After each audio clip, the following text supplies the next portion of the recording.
Drop it.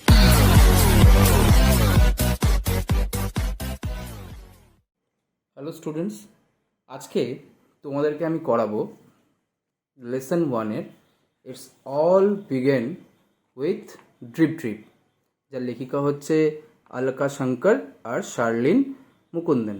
ঠিক আছে, তাহলে চলো শুরু করি আজকে আমাদের পড়া। দেখো এখানে ফার্স্টে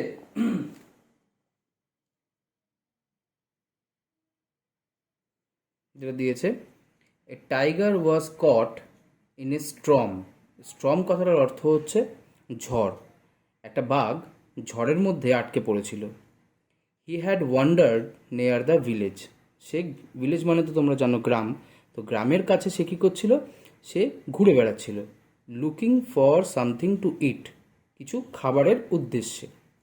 on the outskirts of the village lived an ill tempered old woman. Outskirts of the village, outskirts কথার অর্থ হচ্ছে গ্রামের শেষ প্রান্তে বলতে পারো। একটা প্রত্যেকটা গ্রামের বা তোমরা যে পাড়ায় থাকো তার তো একটা বাউন্ডারি থাকে, তারপর অন্য গ্রাম অন্য পাড়া সেটা হয়, তো যে ঠিক শেষ প্রান্তে, আউটস্কার্ট কথার অর্থ হচ্ছে ওই গ্রামের শেষ প্রান্তে এক ইল টেম্পার্ড অর্থাৎ ওই বদমেজাজি একটি বুড়ি ওল্ড ওমেন থাকতেন, বৃদ্ধা বলতে পারো। The tiger huddled in shelter to close the wall of the woman's heart. তো ওই বৃদ্ধ যে মহিলাটি ছিল, সেই মহিলাটির কুঁড়ে ঘরের দেওয়াল ঘেঁষে বাঘটা কী করেছিল, গুটিসুটি মেরে, হাডাল্ড কথার অর্থ হচ্ছে ওই গুটিসুটি মেরে তার ওই মহিলাটির কুঁড়ে ঘরের দেওয়াল ঘেঁষে আশ্রয় নিয়েছিল। The old woman was feeling very ill tempered that night. তো ওই বৃদ্ধ মহিলাটি রাতের বেলা ওই সেই রাতে খুব মেজাজটা বেশ বদরাগী হয়ে উঠেছিল, বেশ বেশ রেগেছিল সে। ঠিক আছে। The rain water was leaking through the roof.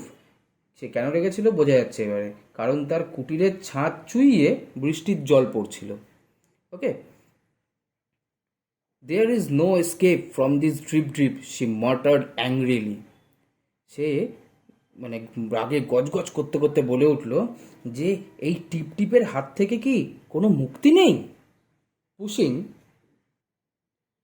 Her bed round the room to keep it dry. সে কী করছিল, সে তো রাগে গড়গড় করছিল, বিড়বিড় করছিল, বিড়বিড় করে ওই কথাগুলো বলছে যে টিপটিপের হাত থেকে কোনো মুক্তি নেই বলে সে তার বিছানাটাকে শুকনো রাখার জন্য সেটাকে ঠেলে ঠেলে ঘরের বিভিন্ন জায়গায় নিয়ে যেতে লাগলো। ঠিক আছে। She shoved the bed and a tin trunk against a wall. সে কী করছিল, সে তার এই বিছানাটাকে আর একটা টিনের বাক্সকে জোরে জোরে ধাক্কা দিয়ে কী করছিল, অ্যাগেনস্ট এ ওয়াল, অর্থাৎ সে কী করছিল যে টিনের বাক্সটাকে আর এই বিছানাটাকে ধাক্কা দিয়ে দিয়ে ওই দেওয়ালের গায়ে একেবারে সরিয়ে দিল। This drip drip will be the death of me, she shouted. সে চিৎকার করে বলে উঠল যে এই টিপ টিপ, ওখানে যেই দেওয়ালটা, সরি এখানটা বলা হয়নি, দ্য ওয়াল শুক, দেওয়ালটা কি হয়, দেওয়ালটা কেঁপে ওঠেছে যখন ওই দেওয়ালের ধারে যখন ওই টিনের বাক্সটাকে আর বেডটাকে নিয়ে ধাম করে ধাক্কা দেয়। ঠিক আছে। তারপর সে বলছে this drip drip will be the death of me, সে শাউটেড। সে চিৎকার করে বলে উঠল এই টিপ টিপ হবে আমার মৃত্যুর কারণ। The tiger on the opposite side of the wall felt the wall shake and was frightened. দেওয়ালে যখনই ওই ধাক্কাটা লেগেছিল খাটের আর ওই টিনের ট্রাঙ্কের, তখন দেওয়ালের উল্টো দিকে থাকা বাঘটা ওই দেওয়াল যে নড়েছে সেটা সে কিন্তু অনুভব করতে পারলো। আর ওয়াজ ফ্রাইটেন্ড, ফ্রাইটেন্ড কথার অর্থ কিন্তু ভয় পাওয়া। ঠিক আছে, তোমরা কিন্তু খাতায় কিন্তু এই মানেগুলো আলাদা আলাদা করে যেগুলো বলছে সেগুলো লিখবে। ফ্রাইটেন্ড কথার অর্থ কিন্তু ভয় পেয়ে যাওয়া। The drip drip must be a very dreadful creature, he thought. He বলতে এখানে বাঘটার কথা বলা হয়েছে। সে বলছে, সে মনে মনে ভাবছে এই ড্রিপ ড্রিপ বা টিপ টিপ যাকেই তুমি বলো, সে নিশ্চয়ই কোনো মারাত্মক জীব। ড্রিটফুল কথার অর্থ হচ্ছে মারাত্মক জীব। Meanwhile Bholenath the potter, Bholenath যে কিনা একজন কুমোর, সে ইতিমধ্যে was out in the night, সে ওই রাত্রিবেলা বেরিয়েছিল, ওই ঝড় জল বৃষ্টির মধ্যে সে বেরিয়েছিল। Looking for his donkey in the storm, ওই ঝড়ের মধ্যে সে তার ডঙ্কি মানে গাধাকে খোঁজ করতে বেরিয়েছিল। Suddenly he saw an animal huddle in the dark the wall of the woman's dark against the wall of the woman's heart.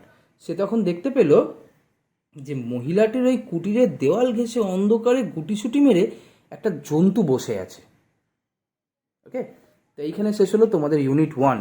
Unit 2তে কী হয়, ভোলেনাথ যে কী করে, হ্যাঁ, সেটা কিন্তু দেখার জন্য আমাদের চ্যানেলে অবশ্যই থাকবে। ইউনিট 2 খুব তাড়াতাড়ি আপলোড করা হবে।